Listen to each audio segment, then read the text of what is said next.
welcome back to my channel. It's so good to see you guys, and it's so good to be back.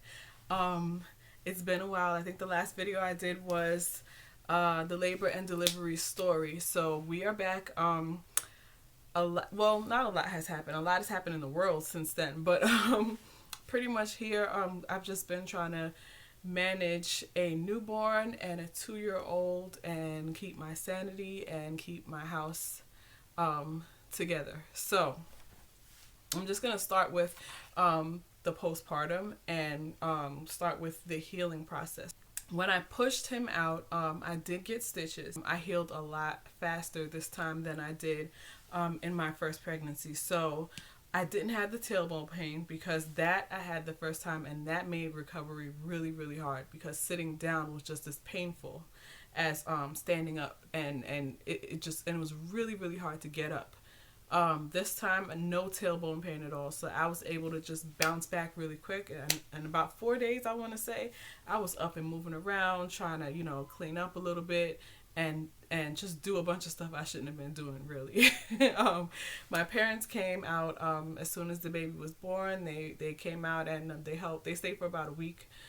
So they really helped me adjust and create like a schedule so that when they left I can function without anyone here to help me. So I really just jumped into things. I want to say day 5 is when I was able to get back up and get things going. I am keeping my notes on my tablet, so if you see me looking down, I'm trying to scroll down and see what I'm up to. So the peri bottle, the Tux, and the perennial spray, all of that, did wonders. I did get a sitz bath, but I never used it.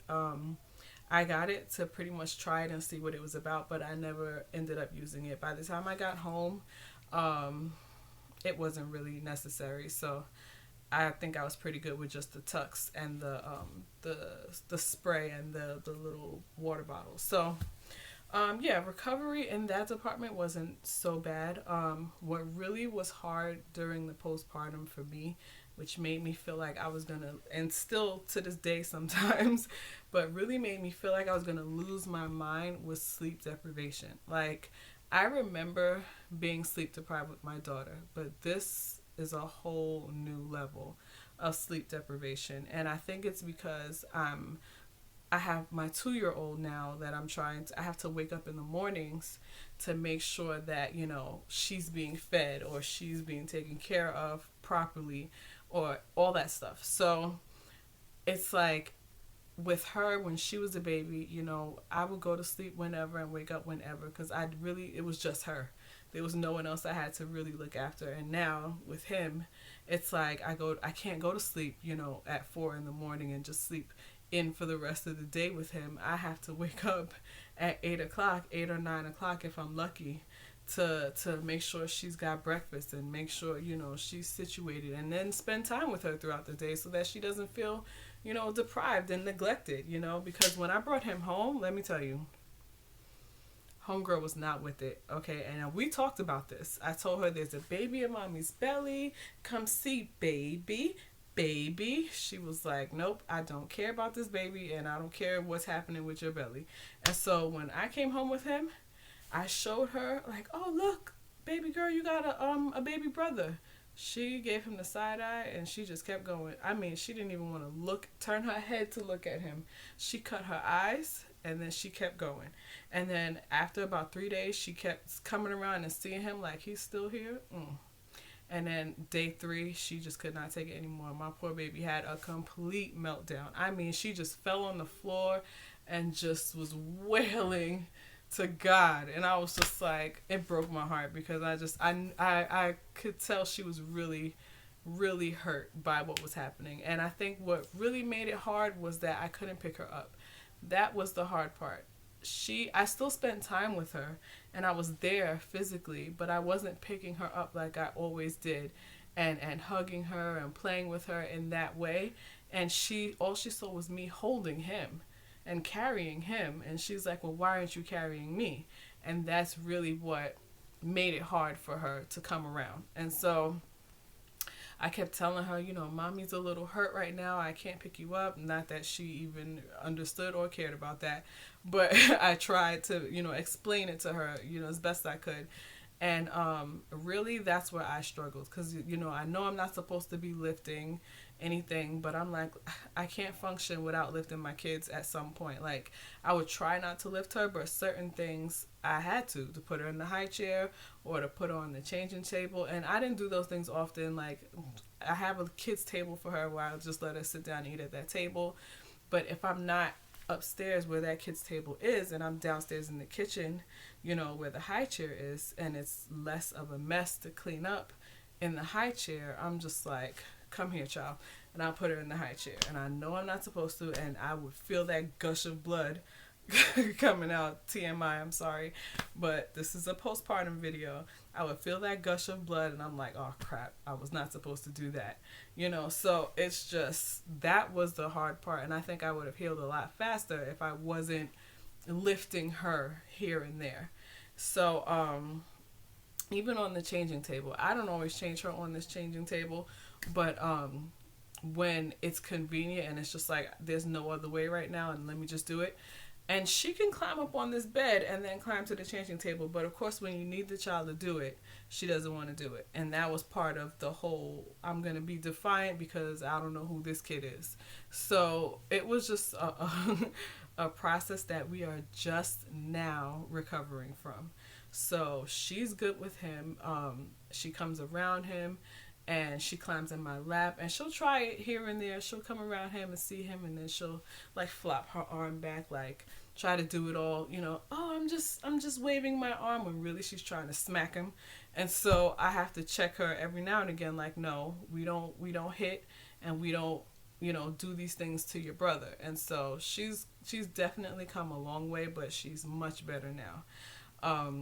And for the record, she wouldn't attack, you know, she didn't just see him and then pounce, but she will see me with him and she'll come to me for hugs and kisses and then kind of like try to nudge him out of the way, because like, this is my mommy, like that kind of thing. And I have to tell her, like, no, we don't do that. So bring your foot back over here before you get yourself in trouble. Things like that. And so, yeah, so, but we're good now. She's good. She's accepted him as part of the family. And she knows that she gets plenty of love and attention from mommy and daddy. So, I kind of went off track there, but that was still part of what I wanted to talk about anyway. So, I'm checking my tablet for the next thing. So, like I was saying, fatigue, being sleep deprived. But now, he's at a point, now that he's 2 months, he's almost 3 months, but now that he's 2 months, he's sleeping longer. He still sleeps about 4 hours at a time, maybe 5 to 6 hours if I'm lucky. And that's if he's been awake for a long stretch. He'll push it and sleep longer. But 4 hours at the most is how he sleeps. And if he's like going through a growth spurt, forget it. He's up every 2 hours ready for that next bottle.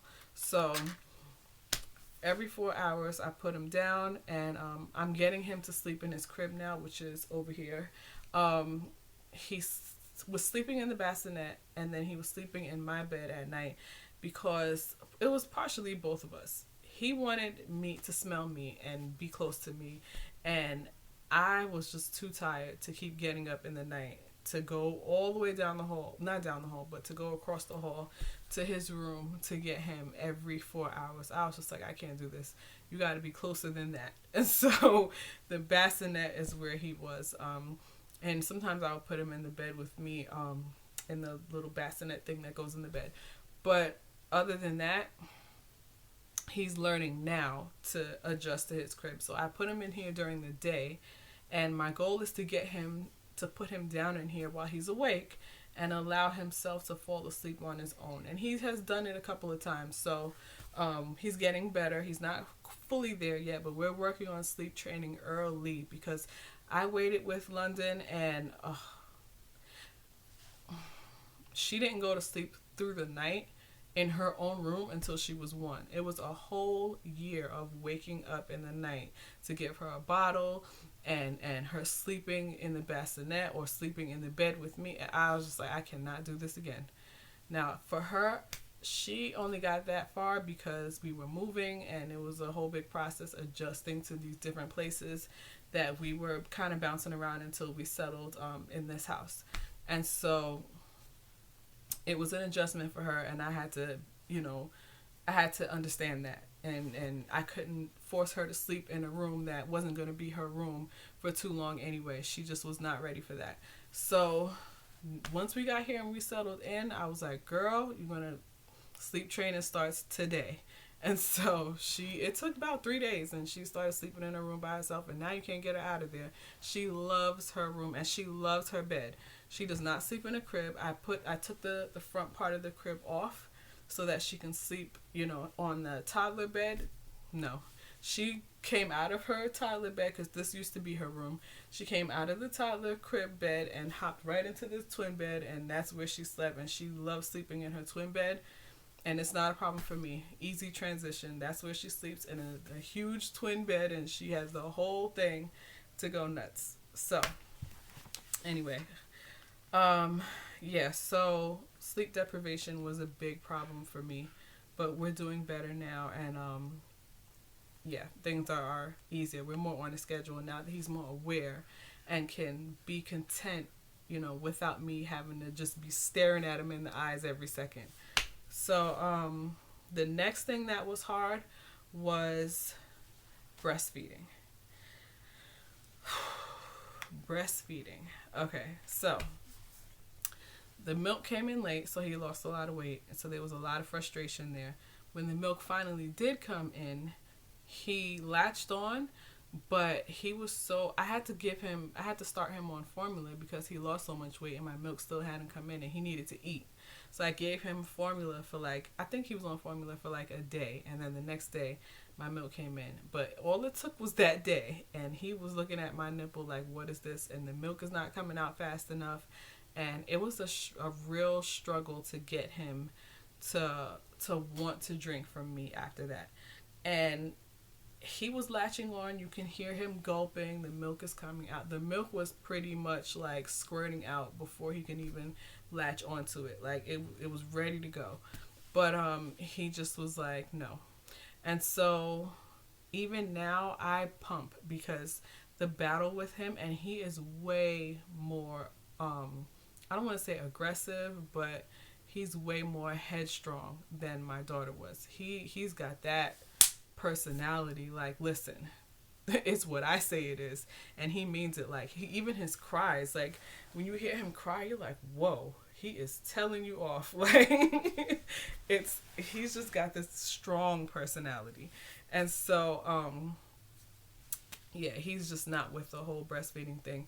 But I pump milk for him because I am making more than enough milk. So I pump milk for him, and I keep the formula as a backup. If I am not in a position to pump for him, because I'm pumping, it's not convenient. And so there are times when we're out and I don't have, the milk stored away, or if we're out for a long time and the milk has run dry, and now it's you won't drink for me, well, you're going to have to drink this formula, So it's things like that. So I do have formula backed up for that.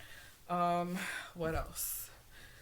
Oh yeah, so with the breastfeeding came shredded nipples. I mean, my nipples hurt so bad.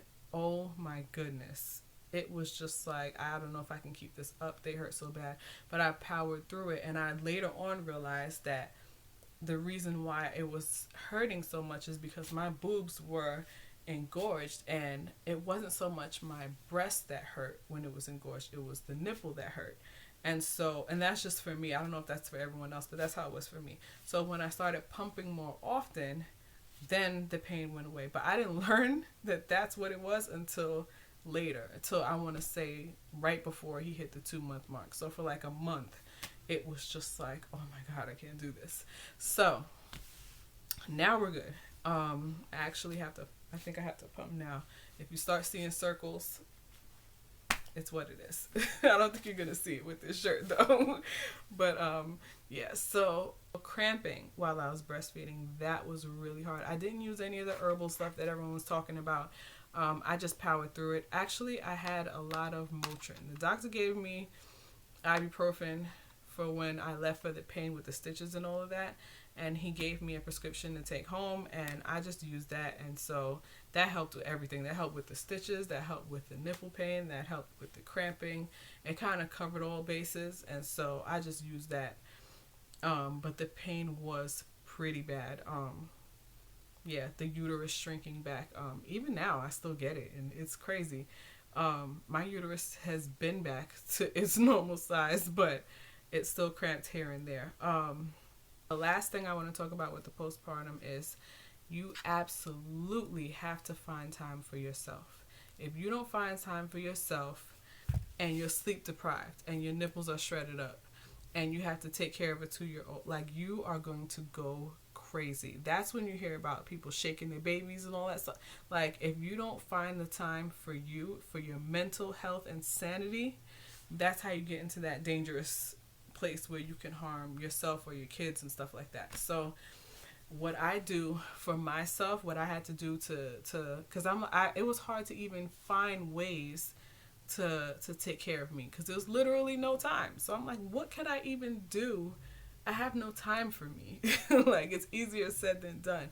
So the little things that I do is, when I'm in the shower, instead of just using my basic bar soap, I will get, I'll pull out like my Bath and Body Works and use my shower gel and my Smell Good lotion, just so you can feel like a woman and not just like mom. Like, you want to feel good and get back to, feeling sexy and things like that. So actually brush your hair, comb your hair, get yourself together, put on some clothes and not just your pajamas, little things that, if you're going to get dressed, put on something better than what you put on the other day. Things that you're going to have to do anyway and won't necessarily require more time from you that you don't have to give anyway. So, since I was showering, like everyone else, I did Bath and Body Works, and I put on the Bath and Body Works lotion. And instead of putting on pajamas, I put on clothes like as if I was going out, even though we're quarantined, just so that I can feel, good and look good. When you look good, you feel good.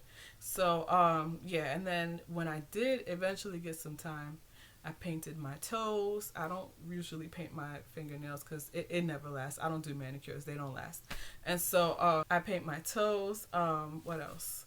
I'll do different things with my hair, just little things. And then when we really got into a groove and we really got a schedule, that's when I was giving time to me and hubby. Like, we made time for each other, because, you do have a relationship that needs to be nurtured also. So we would have like movie night, even with baby Cairo. Even if he's still awake, he would sit with us, and most of the time he'll fall asleep anyway. So sit him down, he'll fall asleep. We put him in the crib or in the bassinet and have the movie time to ourselves. You know what I'm saying? Just little things, to keep your sanity. You have to do these things for yourself so that you don't become a danger to yourself or to your kids. It is not healthy to just be with kids all day, every day, 24/7, and not getting any sleep and not eating because you just don't have time. I mean, it got so bad.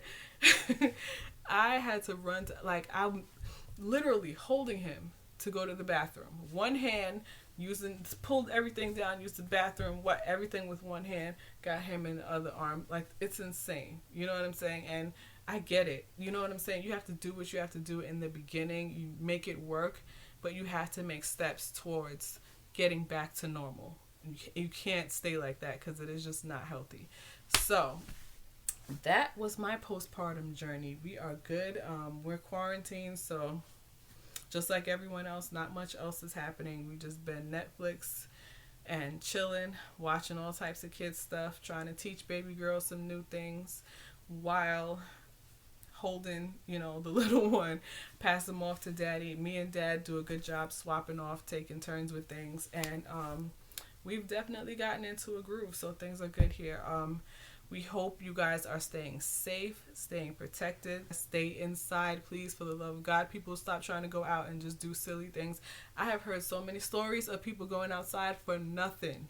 not even for groceries or essentials, just because. And I understand this is an extrovert's worst nightmare right now, to be trapped inside. Okay, I'm an introvert, so this is a dream come true. But for everyone else who's extrovert, I get it. It is a nightmare.